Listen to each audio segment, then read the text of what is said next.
राजा दक्ष ने यज्ञ किया था, उस यज्ञ में आमंत्रण नहीं किया गया था, बुलौआ नहीं दिया गया था, निमंत्रण नहीं था, और बिना बुलाए सती जा रही थी। शंकर जी मना कर रहे थे।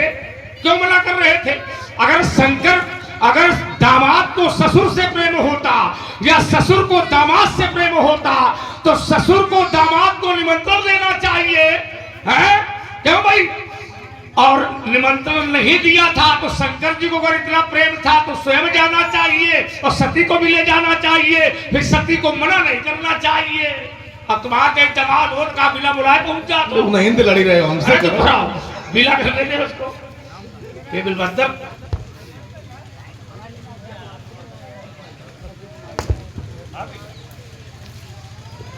और ये 11 पुष्प मुद्राएं हमारे अजय कुमार जी के नाते। ये चिंतन मारा। आइए जरा वीरभद्र को लेते हैं। अब तुमने एक बुद्धि लगाई, तुमने कहा कि सर किसने काटा दक्ष का, तो लोगों ने कहा वीरभद्र। जोड़ा किसने? तो कुछ लोगों ने कहा शंकर जी। बहुत सुंदर तैयारी सबकी ज्यादा है, लक्ष्मण की तैयारी है ही है ना? अच्छा, वीरभद्र को पैदा किसने किया? शंकर जी ने अपनी जटाओं का एक बाल तोड़कर धरती में पटका तो वीरभद्र पैदा हो गए। तो किसका अवतार माना जाएगा वीरभद्र? हाँ, बहुत सुंदर, शिव अवतार है। और जब शिव अवतार है तो शिव अवतार ने ही गला काटा और शिव ने जोड़ा, तो क्या अंतर है? ईमानदारी से बताओ।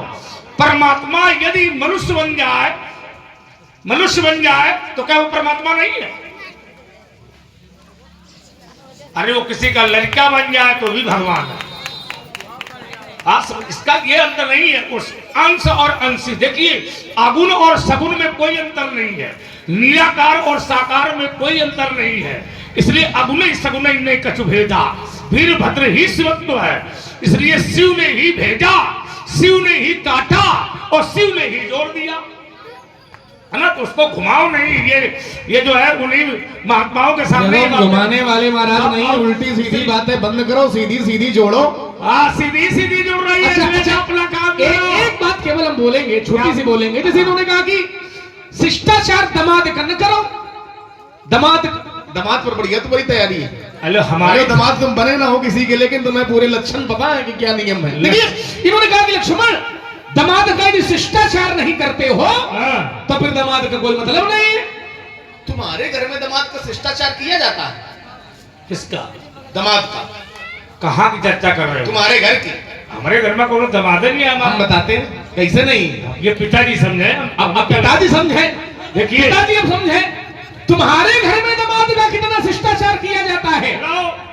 लाओ भृगु, हाँ लाओ, वहीं आ रहे हैं। भृगु जी के दामाद कौन है? लाओ क्या बताओ? अच्छा, तुम्हारे बाबा तुम्हारे घर में घुस रहे हैं तो प्रवेश कर रहे हैं, उत्तर लाओ जरा। भृगु जी तुम्हारे बाबा है, हले उत्तर। भृगु जी तुम्हारे बाबा है, ठीक है। और भृगु जी की पुत्री कौन है? कौन है? भृगु जी के दामाद कौन है? भृगु जी के दामाद है भगवान नारायण। भृगु जी की पुत्री माता लक्ष्मी नारायण को ब्याही है।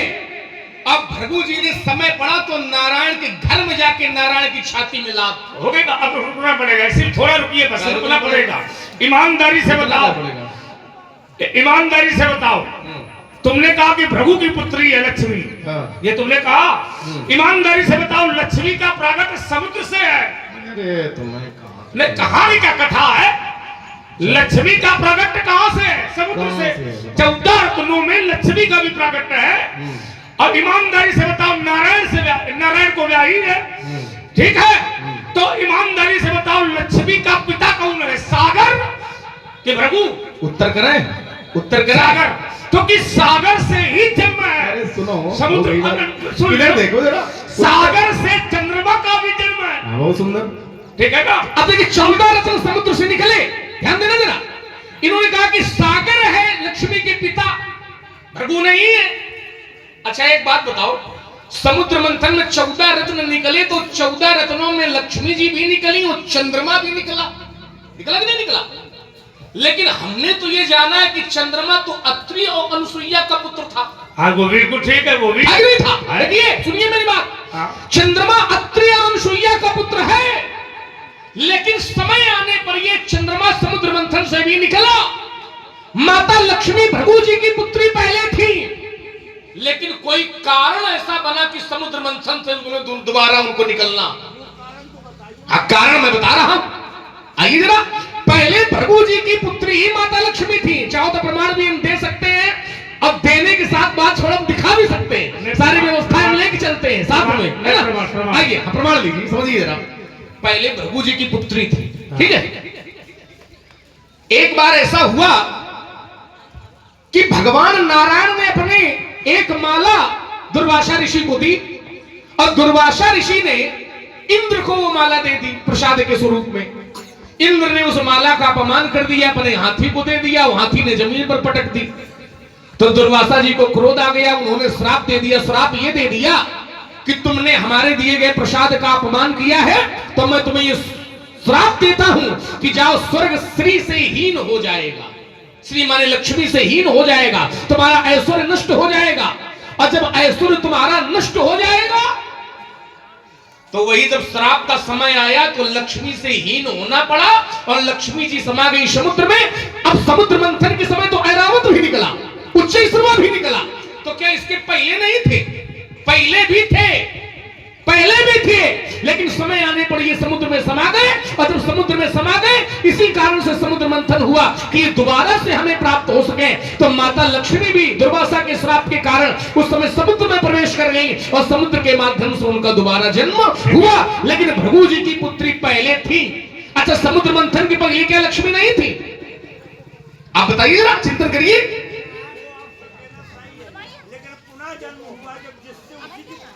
अरे पुनः जन्म हुआ तो उसकी पुत्री कही जाएगी, तो भृगु को कहां ले जाओगे?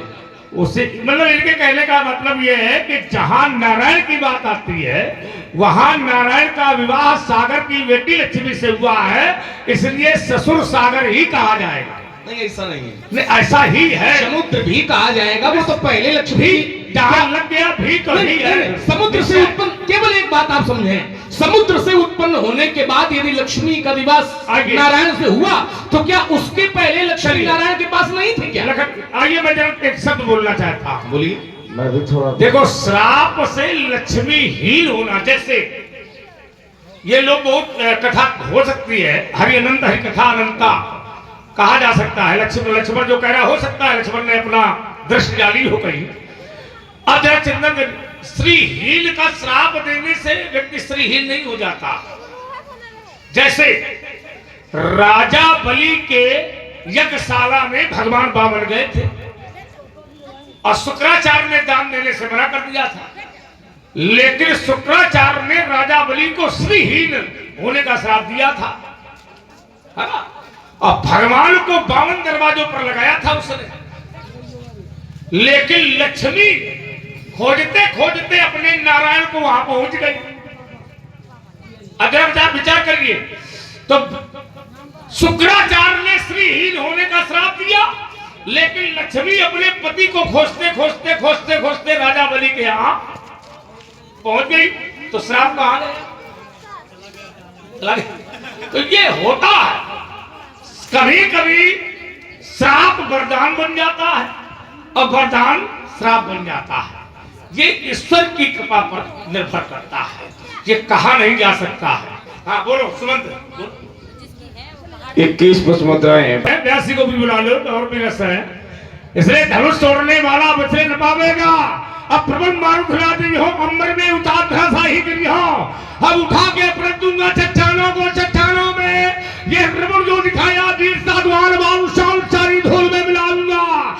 ना समझोगे सिंगिल या विश्वामित्र जो ये कैसा पैदा कर रहे हैं, या मैं समझाता हूँ समझ जाओ दशरथ के नंदन, नहीं अस्त्याग परशुराम ना कहता हूँ। ये उल्टी सीधी बातें करके क्यों अपनी दुर्दशा कराओगे, और ज्यादा ऐठोगे परशुराम तो धूल चाटते। ईमानदारी से बताओ कि शरीर देख के बात करोगे, धा भी तो लिखने लपट जाओगे। शरीर तो हाथी का बहुत बड़ा होता है, सिंह का उतना बड़ा नहीं होता है। देखिए, लेकिन सिंह हाथी पर भारी भारी तब होता है जब सामने से आवे, तब समझ में आवे। पीछे से मार रहे हैं, सामने से ठोक रहे हैं, कहाँ ठोक रहे हैं? सुनी मुनि वचन लिखन मुस्काने बोले पर सुधरे। देखिए, इससे ज्यादा सामने क्या होगा? मेरे मन में भी है भाया है, और देखूंगा किसकी मैया ने कितना दूध। अरे बेटे, मैंने भी हठानी है, खोल के सुन लो, जब लड़ाई हुआ करे तो बेटा ना तुम हमें कहना। का है ना कहना, बेटा कह दो कि लड़ाई शांत हो जाएगी। का है क्यों भाई? और तुम्हारे बेटा हम है भी नहीं, और तुम्हारे मुंह से कहलवा लेंगे। देखो तो सही सही बताना, हाँ। विश्वामित्र तुम्हारे कौन है? बाबा बाबा है। हाँ। और ग्रंथ के अनुसार विश्वामित्र मेरे कौन है? तो कहा तुम मुनि पिता आन नहीं को, विश्वामित्र तुम्हारे बाबा है, हाँ। और हमारे पिता है, हाँ तो हम तुम्हारे बेटा हुए। जब कहा संबंध लगा रहा आ जाकर वो दंड कहीं का जब तुम्हारे बाबा है, हाँ। और हमारे पिता है, इसलिए मेरे मन में भी हठानी है।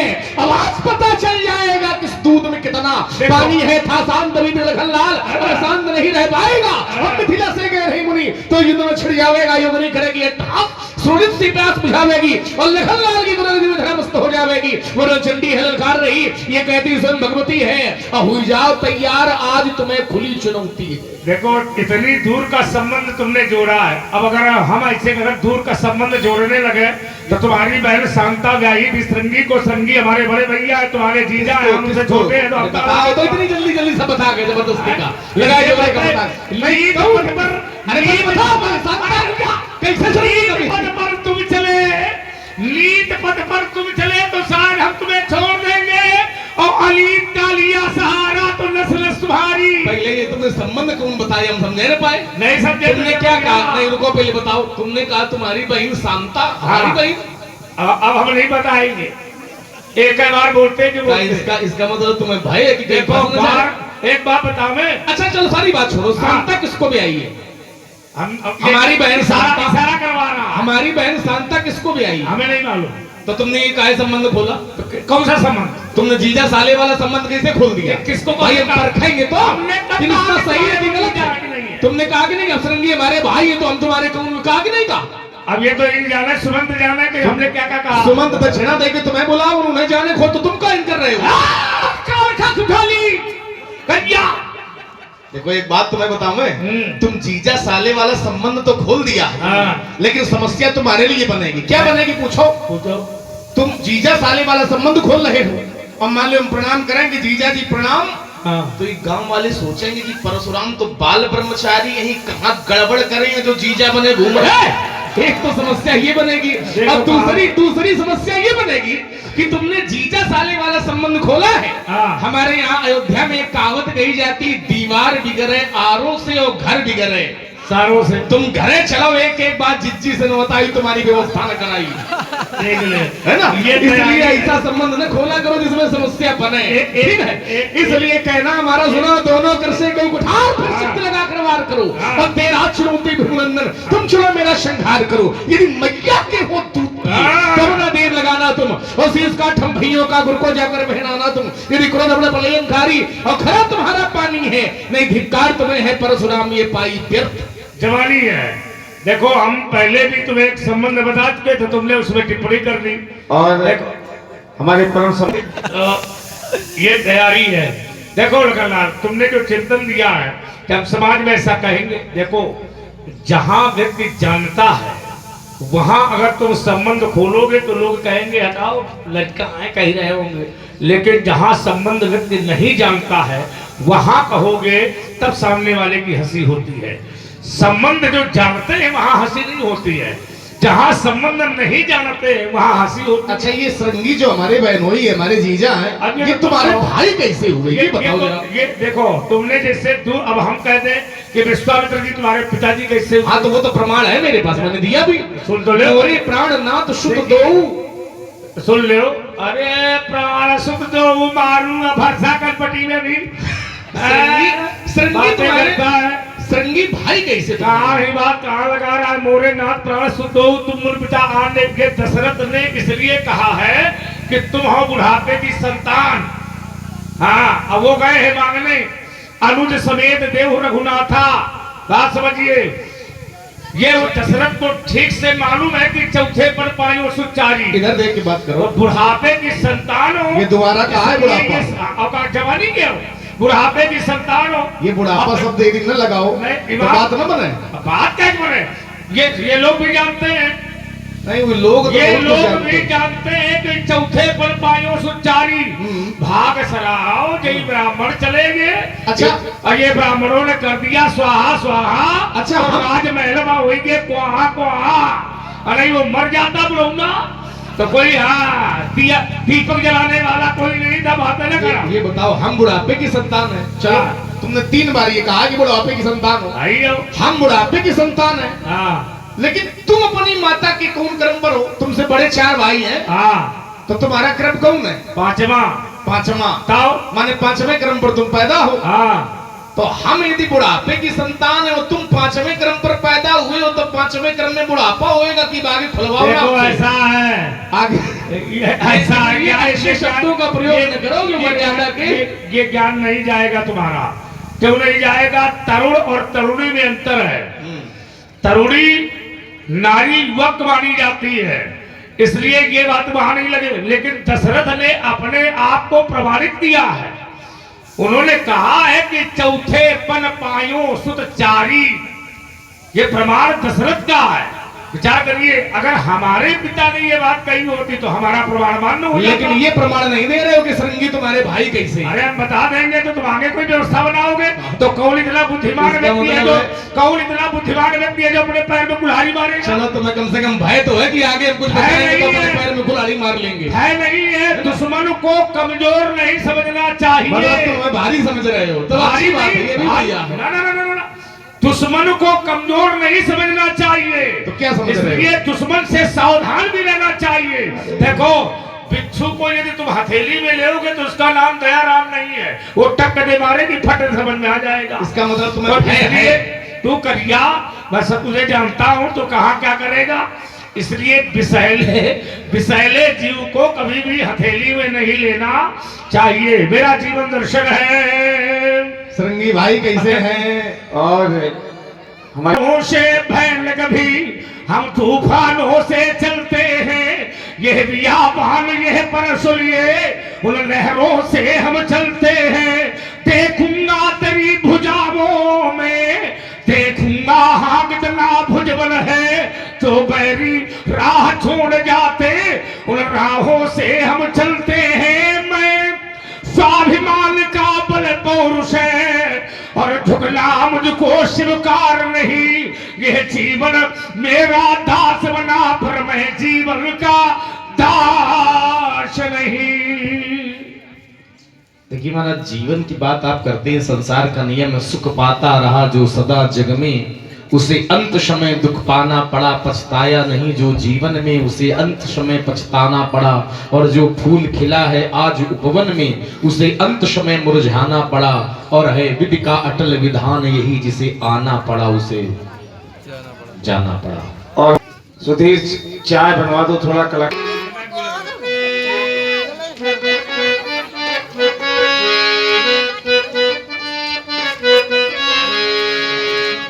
लगाइए, चार से लगाइए, इधर से 3 और 4 से। बहने दे माझी बहने दे। और 101 पुष्प और कालू राजपूत जी आपके द्वारा 101 पुष्प मुद्राएं प्रदत्त हैं। बहुत बहुत मंगल।